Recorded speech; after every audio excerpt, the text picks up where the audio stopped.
Okay. Well, today's topic, perhaps more than any other, seems like they all get a little bit more, personal as we progress.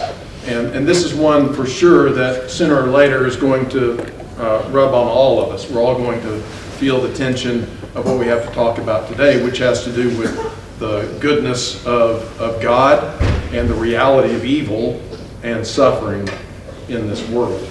And sometimes we really struggle with how to square and make sense of those two realities. Sooner or later, life's going to hit you and me hard, and the question is going to surface, whether we verbalize it or not, is how could a good God allow this to happen? Whatever the this is in your particular circumstance. I think this is a very common part of being a human being and living in a fallen world where we come across either personal experiences, or I find actually more often vicariously, as we in sympathy grieve with others or look at their plight and hardship, and this kind of question rises to the surface. It's not a new question. Epicurus, the father of Epicureanism, did I say that right? In 300 BC, raised the question, whence evil if there be a God? David Hume in 1776, a year that we all know well, said, is he, speaking of God, willing to prevent evil but not able? Then he is impotent. He is not all-powerful. Is he able but not willing? Then he is malevolent. Is he both able and willing? Whence then evil? So, and for many, that became sort of the final word on this. Actually, philosophers by and large bought into the problem of evil and pain as a very strong argument or proof even of the non-existence of a good God up until the mid-1970s, actually, when Alvin Plantinga, one of the foremost philosophers of the 20th century, formulated an argument that, as far as philosophers are concerned, at least met Hume's argument. And in philosophical circles, at least, the problem of evil and pain is still viewed as an evidence or an argument that could be made against the existence of God, but pretty much nowhere is it, from a logical standpoint, regarded as proof of his non-existence, which you may have had no interest in that. But C.S. Lewis, as most of you know, went through a period of life in his younger years in which he fell into doubt about the existence of God, and says that this was one of the main reasons why. He says, if God were all good, he would want to make his creatures perfectly happy. And since he and other creatures that he knew were not perfectly happy, then there must not be a good God. Now, there are a number of ways in which people have sought to resolve this problem, one of which is people say that evil or suffering isn't real. You get rid of the tension by just simply denying that there is such a thing as suffering, that there is such a thing as evil. I'm not an expert by any means on Christian Science religion, the Mary Baker Eddy religion, but some form of this, I think, is what they propose, is that your pain that you think you feel is merely an illusion. It's not real, which is just, to me, really bizarre and weird. And of course, many Eastern religions buy into some version of this. For them, the whole concept of yourself is an illusion, and part of the goal of most Eastern religions is to transcend the self so that you have no experience that would either be happiness or sorrow or suffering. So in their worldview, again, some version of this would, I guess, be their answer, though it's also important to note that in some regards, these Eastern religions are not religions as you and I think of them. They are much more philosophies than what we would call religions where there is a personal God. So maybe that's not even a solution, as it were, to the tension in terms of how we as Westerners think of God, good God, and the problem of evil. So we'll move on quickly from it. Another one would be that God is good, but he's not omnipotent. He's powerful, but he's not all-powerful. He's mighty, but he isn't almighty. In 1981, Harold Kushner wrote a book entitled When Bad Things Happen to Good People. And in it, he proposed a view of God that though he's powerful, he's not all-powerful, and that he's good and would love to stop bad things from happening to us if only he could. And so he puts it like this, and quote, "Are you capable of forgiving and loving God even when you have found out that he is not perfect? Even when he lets you down and disappoints you by permitting bad luck and sickness and cruelty in his world and permitting those things to happen to you? Can you learn to love and forgive him despite his limitations?" So in his view of God, God is just as shocked, he is just as disappointed, and in many respects just as helpless to control the problem of evil and suffering as you and I are. And that he's much more perhaps to be an object of our pity than he is the object of our worship. This is not helpful at all, and some revisions of this point of view, known kind of as open theism, also would make the argument that God could not and therefore did not foresee evil because of free moral agency, and so he really isn't to blame. But again, I don't think that either of those fit into what we would refer to as a biblical description of the nature of God or the nature of our experience of suffering and evil in the world. A third one is that God is omnipotent but not good. Maybe this would be the scariest of all, that he is a malevolent God. And in reality, I kind of sense this lurking in the hearts of many atheists who seem to function by the mutually exclusive tenets that there is no God and I hate him. It's like the fervency with which they go after God sort of belies or reveals something a little bit deeper going on in their hearts, and that the reality is they don't like the way God has chosen to govern this world, and they lash out at him, and this is perhaps a good way to do it. I'm not suggesting that they're entirely insincere in what they're doing, but I just wonder if there's some of this lurking a little bit deeper. Well, those are some of the things that people have suggested as a solution to the tension of a good God who's powerful and the reality of our suffering in this world. But another option then would be that there is a good and omnipotent God, but and that is somehow compatible with a world that includes evil and suffering. Before we look at some biblical, not necessarily solutions, but explanations or helps to live within this tension, I want to put up one more argument that an atheist has presented in more recent times that I think gives us a place to work from in our efforts to answer this. He says, this is J.L. Mackie in The Miracle of Theism, he says, if a good and powerful God exists, he would not allow pointless evil. But because there is much unjustifiable, pointless evil in the world, the traditional good and powerful God could not exist.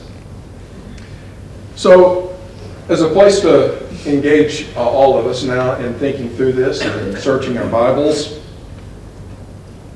when you look at that statement, do you see any weakness or flaw in the argument? And if so, what do you see specifically?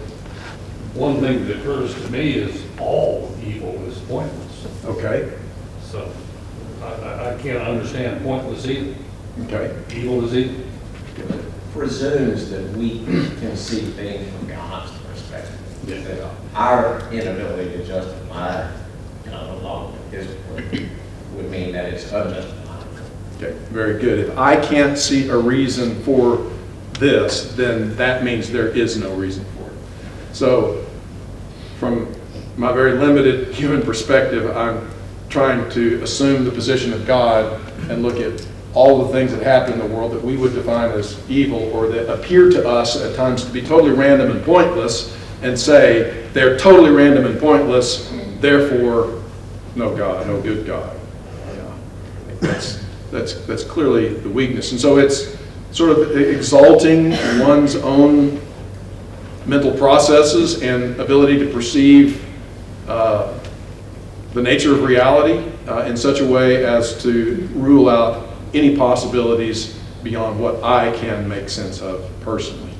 So there's definitely a flaw and weakness there. So the question then rises, what justification or point could there be for evil and suffering in the world? I'm not really looking here to explain, how did evil get into the world? I do think we have some explanation of that in Genesis 3, don't we, with the serpent. The question can be regressed one step back. Well, where did the serpent come from?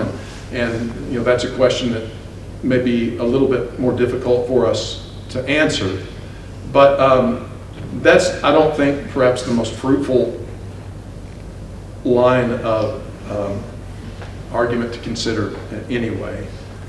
And rather, I would like to focus our attention on this question, and that is, in response to J.L. Mackey, what justification or point could there be for evil and suffering in the world? Any thoughts on that? Keep us hoping for a better future, for a home in heaven. Okay. It puts people, when you suffer pain in the present, it makes you yearn for something that is better.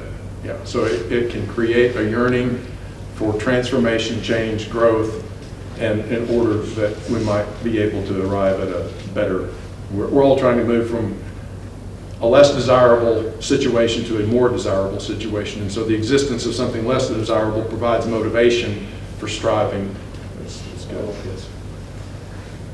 It's necessary in order for free will to exist. Okay. So, and that I take it that you're assuming that free will is a good thing? Yes. Yeah, and I think that we could say that God agrees with you. No, maybe we should not phrase it that way. Maybe Cora agrees with God. Would be a better way. So, where would we be able to say that God says that free will is a good thing? Biblically speaking. When God created everything in Genesis 1 and 2, what's one of the good things that he created? Man in his own image. Man in his own image. And we see that man possesses free will, doesn't he? And God said it's very good. So God says free will is a very good thing. Now, in a world in which free will exists, is there the possibility of choosing to reject God, to choose the evil over the good? It exists in such a world. So thus, we could say, in one sense, I don't know that that's our ultimate explanation of the reason for evil, but it, at least from a limited perspective, gives us some insight and explanation for how evil exists, and that there could be some rational justification for that within the context of a good creator. Okay. Anything else? Well, the whole part about suffering that I know I don't always understand, but once I get through it, as I'm going through it, that journey strengthens me and my relationship with God. And it's not something you plan, it's not something you even can understand, and it changes continually. But if he didn't allow us to have a little bit of suffering, and I will quote, what's that, Into the Woods, I'll quote Into the Woods. If I never had a moment, how would I know I'd had one? If I never had a bad time, how would I know I had a good time too? And so it gives us that coloring to praise him and to grow with him. And that we wouldn't have that without at least some suffering in our lives. Okay. Just to kind of expand on what she's saying, like, it kind of is a proof of God. even on Wednesday night, we were talking about praying and what our prayer does to affect what happens or not. You know, if we don't pray about it and then have proof of that, then is it just circumstantial? Did it just happen? So I think sometimes, even though it's heartbreaking because we do have the free will, when you get through it and you get to the good, it's a proof that there is a good and loving God. Okay, very good. I think sometimes we get confused by combining evil and suffering. I don't think that they always necessarily are the same thing. God suffers. God regretted making man. God is sorrowful for things that happen. That's suffering in a form. It's not evil. You know, I think that they're in the nature of creation, the nature of God creating us like Him and creating a physical world that supported that life. Suffering is going to be part of that no matter what, because that's in God's nature, to be able to be disappointed, to be able to be hurt. God created it like Him, so that ability to suffer is going to be there. I think that's just part of God's nature. Now, evil, I think, is something completely different, that purposeful suffering, and I think that becomes where free will comes in, and people can choose to do what's wrong. So I always try to remind people that there's a difference here between evil and suffering. Yes, we like to combine them, but there is a difference there. Without the comparison, we really can't appreciate the reward or the good. Okay. It provides the necessary backdrop, the contrast that we need. And I think that comes up. I think that basic concept can be applied to in a number of different ways that are all very meaningful. And I think a couple of the other answers were different variations on that idea. Here's a couple of others that I don't know I've put down here, and I don't know of how many of them I've come up with. Probably none of them. Probably all things, like they said, Adam was the only person who never had to worry about attributing his sources. But here's one that I think is very helpful. What if the world as it now isn't the best possible world, but is a necessary precondition for the best possible world to come about? Does that make any sense? So I don't think very many people look around at the world as it now is, and of course the Bible does provide us with some explanation for why it is in the state that it's in, and that again is a consequence of free will and man's choice to turn away from God and distance himself from the Blessed One and introduce curse into the world. So there's that, but this world as it is experienced by all of us is certainly not what we would conceive of as the best possible world. But again, maybe it is precisely the kind of world that is necessary in order for to emerge what we typically think of as heaven, that best possible state of being to be experienced. For instance, well, let's just move on to the next one, which I think will tie into it as well. What if the ultimate good, okay, maybe part of the problem is how we're defining the word good. J.L. Mackie and others, there's good God, if He cares about us and wants what's good for us. Our definition of good often involves, well, I want to feel happy, I want to be self-actualized. That's what good is. And God's job, you see, is what? To make sure that happens, to make sure that I'm always pleased, well-fed, healthy, happy, prosperous, and fully self-actualized. And if anything gets in the way of that, then, God, who we have confused with the genie in the bottle, is a disappointment to us. And so what if the ultimate good is not our short-term self-actualization or happiness, but our much greater and ultimate joy in glorying in the grace of God that is revealed in Jesus Christ. Maybe that is the ultimate good that we as a creature could possibly experience. And that ties into the previous point, that therefore the experience of sorrows and sufferings and even sin to some extent that we are experiencing in this world, while is not the ideal circumstance in itself, is the pathway or a necessary precondition for that world to exist. I can think of, and as a kid, I wouldn't have thought of this, and I'm not trying to turn heaven into an eternal church service, because that, for many people, would be much closer to the definition of a bad place than the other one. But when you read these idealized visions that we have, as Jared spoke of in Revelation 5, of redeemed ones,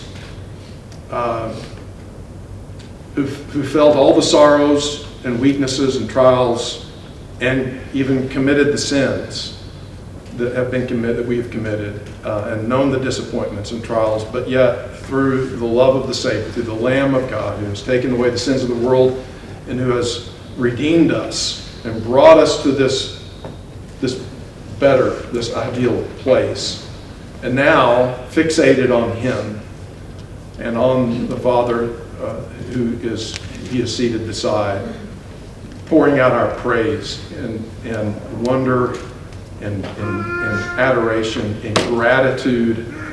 What more positive state of being can we imagine than that? Right?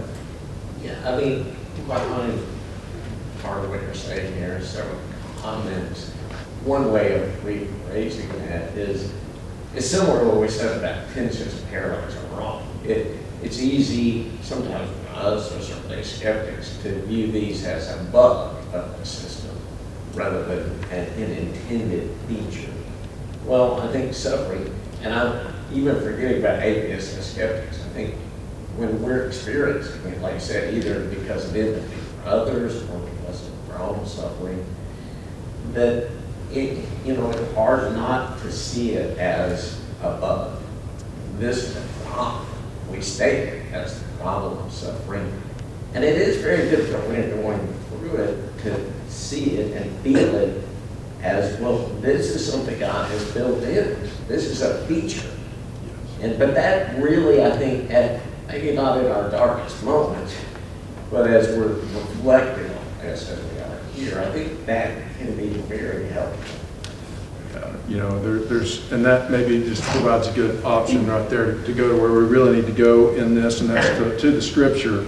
But you think of John the Baptist, for instance, and such a great man of faith, and yet found himself in a circumstance where he couldn't make sense of this. How could God let this happen? I'm rotting away in prison, and I thought Jesus was the Messiah. And these two things, he can't reconcile them. And Jesus' response was, blessed is he who does not stumble on account of me, on account of the way that I have chosen to do things. And while that's a very particular circumstance, I think it speaks to what Brian is talking about, that for all of us, we find ourselves where the this that we just can't imagine that a good God would let happen, well, it's because we don't have that fuller perspective, but it's not necessarily a bug in the system. It can be the very means by which, even though we don't see it, something wonderful will be brought to pass.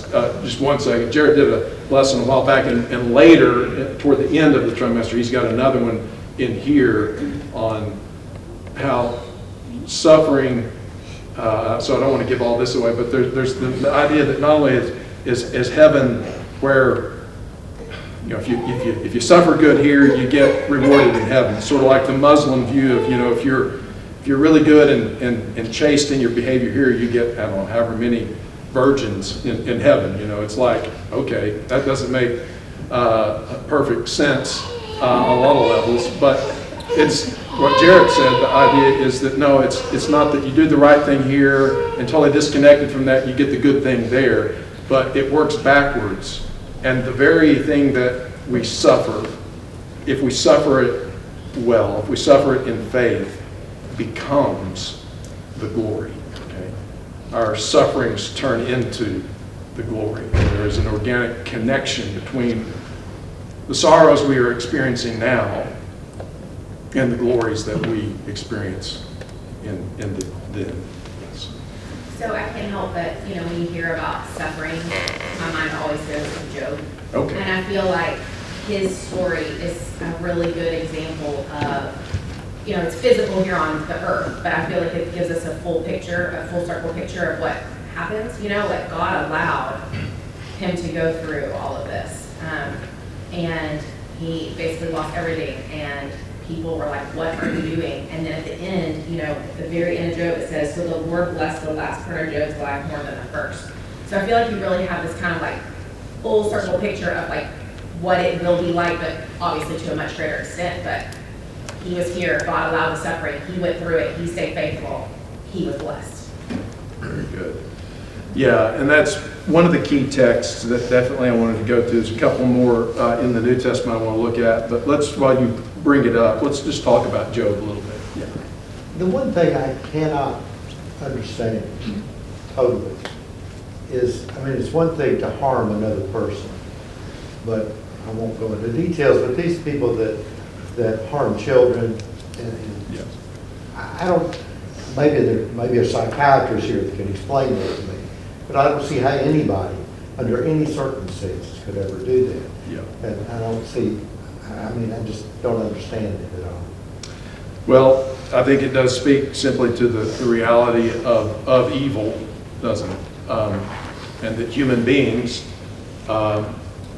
who, from a genetic standpoint, are just like you and I, do such things. And that sometimes people who can't imagine, such as you can say, and there's certainly certain things I can say, I can't imagine doing such and such, but you ask yourself, well, under what circumstances, what if my upbringing had been the same upbringing that person's upbringing was? What if I had been exposed to the same things that person was? So I guess the point that I feel like I'm getting far afield, but that the potential for evil certainly exists within all of us. And while my predisposition may be different than someone else's towards some extreme form of evil, we all have to take heed lest we fall. And that it speaks to the fact that evil is not just a superficial problem, but that there are depths of evil that are hard to describe and perhaps defy a pure materialistic explanation. I think that's one of the problems of the modern approach, whether we're talking about medicine in general or mental health or whatever in general, is that we have totally cut off that from any spiritual realities, which the Bible clearly tells us these exists, and that there are malevolent powers at work in the world, and that we can be subject to them if we're not careful. So, good point. Now, yes. Just briefly, and not to justify anything, but those folks, I think, are clear, poignant pictures of people who have suffered deeply without the mechanisms and the ability and the knowledge of how to deal with them. And like I said, it's hard to get there, but when you can see those people in that light, and that God wants to redeem them too. But it's for some of them, it's dealing with suffering, but they just have no concept of how to. Yeah, and it stands as perhaps a living illustration of where, if I had not been exposed to these redeeming features of God's love and mediated through his people or whatever other means, where would I be? And that's a terrifying thing. I did a lesson a while back in which you talked about a number of men involved in a particular regiment of the Third Reich who were part of what's called the Final Solution, in which they find themselves gunning down pregnant women in order to, finally bring this scourge of subhuman people to naught. And when you trace back, and someone has written a whole book about this, the men involved in that, it wasn't like they were recruited from the death row. These were, electricians and plumbers and businessmen and ordinary people in the decade prior to the rise of the Nazis. And yet, here they are, somehow brought to committing atrocities that normal people could hardly imagine. So, yeah, it's a scary thing to realize that there is that potential within us, and to assume that, well, not me, that's probably putting yourself in the greatest risk. And it's one of the scary things about where we are as a culture, and I think so many people think that they are just inherently good people and couldn't do bad things, and we may very soon find that a lot of decent folks are willing and able to do a lot of pretty bad things to each other. If some of the tensions that I guess the thing with a present- child, though, I Yeah. can't envision anybody being that evil that they would hurt, Yeah. purposely take advantage or hurt a 6-year-old child or something. I understand. It's horrible. Let's talk a little bit about Job then, as a place that we might find some help in this problem of a good God and suffering, and even the presence perhaps of evil. Just let's talk about the characters in the book. Is God presented in the book as good? Is he loving, and does he care about Job? Or is he looking for a chance to get to Job? No, he loves Job. Job's the object of his affection. You could even say, in some bizarre way for us to imagine, he seems to be admire Job. He's proud of Job, at least we can say that. He points Job out as someone who hates evil and does what is good. So God's presented as favorable, as not malevolent, but benevolent in his attitude toward Job. So the problem isn't that the God here isn't good. Is he revealed in the book as powerful, or is he revealed in the book as all-powerful? Is he in control of the situation? Or is what happens to Job just, he was dribbling along, God was dribbling along pretty good, but then the game just got too fast for him and he lost control of the ball, and next thing you know, Job is out of bounds? Is that what happens? Well, when you were talking about those that were criticizing God or making the argument that God had no control over evil, Job's immediately what I thought of. Because even as Job is allowed to be tested, God sets the limits. He dictates what can and can't be done. The first time, you can't touch Job. The second time, you can't kill Job. He controls the evil. He controlled the scenario. He is in control. Satan certainly has his role to play, and Satan is malevolent in the story, but it's never a malevolence that is beyond the boundaries of what God establishes. Very good point. And I also like the point that you made, that God sets limits, and that's, I think, another one of our issues with this whole question of, well, okay, I can see where there could be some suffering, but there ought to be less suffering than there is. But again, that just puts us in a situation where we feel like we're the ones to know where that line should be drawn, and how you draw that line without infringing on people's free will, and all of those kinds of things. My guess is that in a fallen world where people have rebelled against God, as much suffering and pain as there is in the world, that it's exactly the amount that ought to be.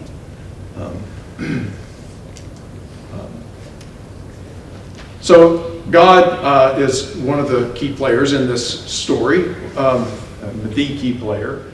Who else? Yeah, Satan is there, and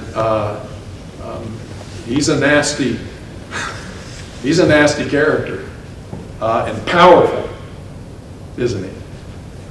Look at what he can do, and the way that he can interact with forces, powers within the creation to bring about horrible suffering in the life of Job. And he does everything he does out of spite against God and spite against Job. And think about it too, he really attacks the character of Job, doesn't he? What does he want? What does he say about Job? Why does Job serve God?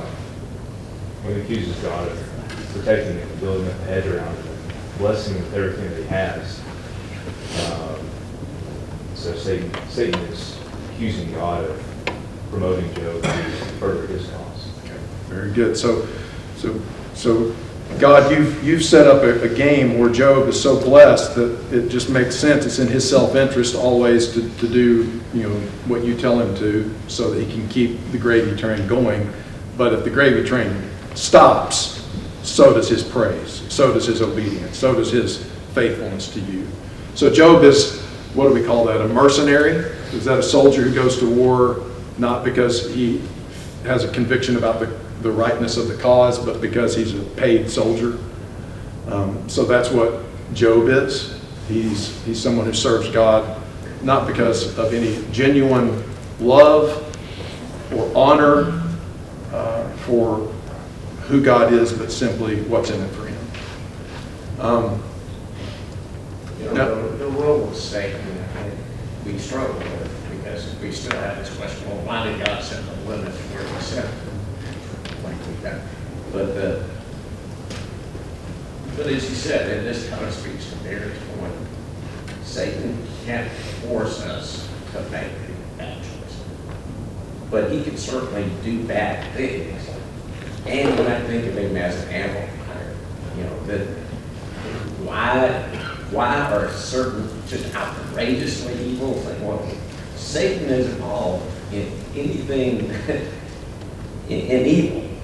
And when evil gets to where we can't even get our head around it, well, again, I think this Job is a picture of Satan out there, and he's working, and he can't do things beyond his limits. But within those limits, well, in fact, like Jesus says, Satan has asked with Peter permission to sift you like wheat.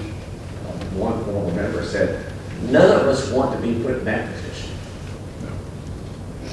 No, we certainly don't. We don't want that. And yet it ties into this idea that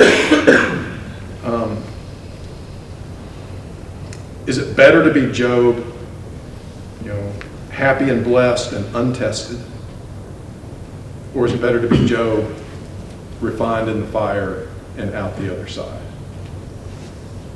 Well, we would never, as Brian just said, say, yeah, I'll, do to me all the things God did to Job. No. But the question's still there. And if Job had lived and died as a righteous man and no bad things ever happened to him, that would have been great for Job. But would we be inspired by Job today, and would thousands of years later we be talking about righteous Job who endured this test? And that's a tough question, because if you ask Job at the end of this, was there some good? Well, yeah. But would you go through it again? Would you go through it again? Because he had to still feel he lost his family. Yeah. Don't forget that. But if you look at the example of Peter, how much better was Peter after? For being sifted. I mean, after, and I'm sure he understood that because he's smart. But how much better was he, and how much better are we for that? Yeah. To have that refined Peter. Yeah, and what does it take to have a good story? What does it take to have a good story? You ever heard a good story that has no bad guys in it? That's why some children's stories are so terrible. And actually, as Barry said, people do horrible things to children, and one of the most horrible things they do to them is read to them stories that have no bad guys in them.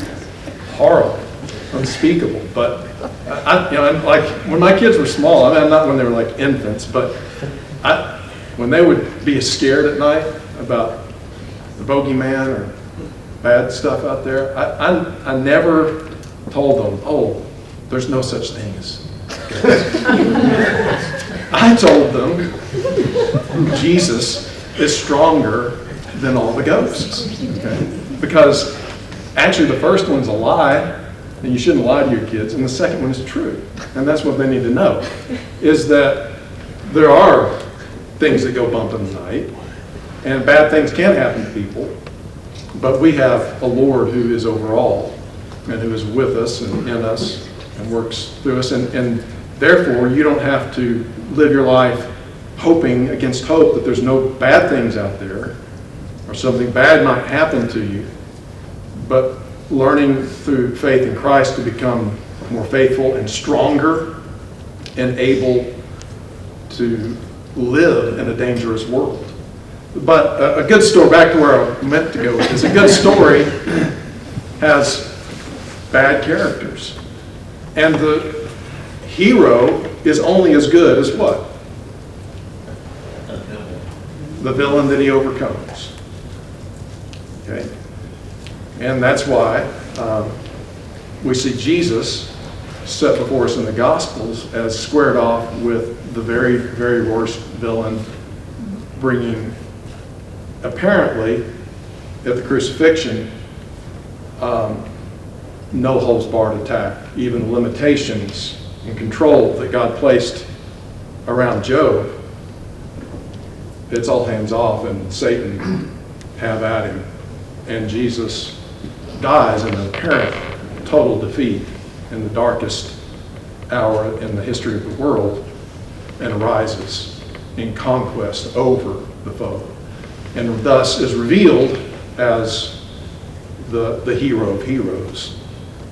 And we follow after his example, not that we are dying for the benefit and the salvation of others in the sense that he did at least, but we also have a heroic journey, don't we? And we face adversary, and the greater the adversary that we can overcome, the greater our victory, and maybe the greater our appreciation for the victory in the life to come.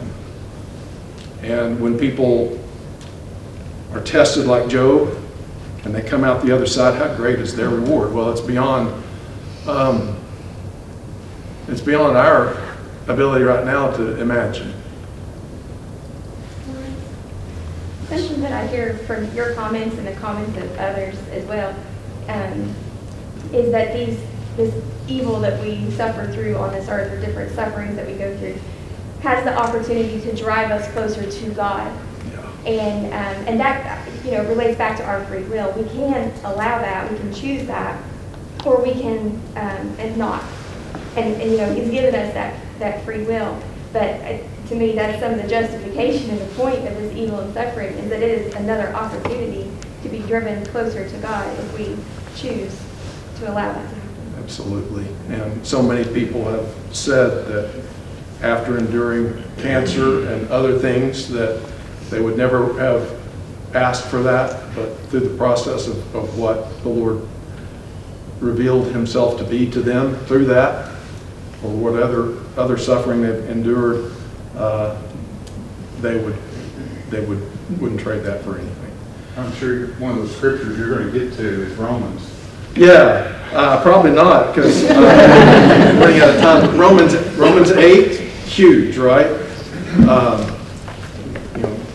And that's back to what Jarrett talked about some a while back, and I'm sure we'll talk about again. A couple others that I do want to quickly mention are John 9 and John 11. John 9 famously is where Jesus and the the disciples come up on a man who was blind from birth. And what question did the disciples ask? About his sin. Yeah, who sinned? Who sinned that this man was born blind? Well, we could get all theological and make big arguments about, well, ultimately all suffering like this that exists in the world is traceable to sin, and that's true enough. But Jesus says, no, it has nothing to do with this man's sin or his parents or his grandparents or anything like that. But what? You remember? This man's blindness is just so that The works of God may be displayed in him. the works of God may be displayed in him.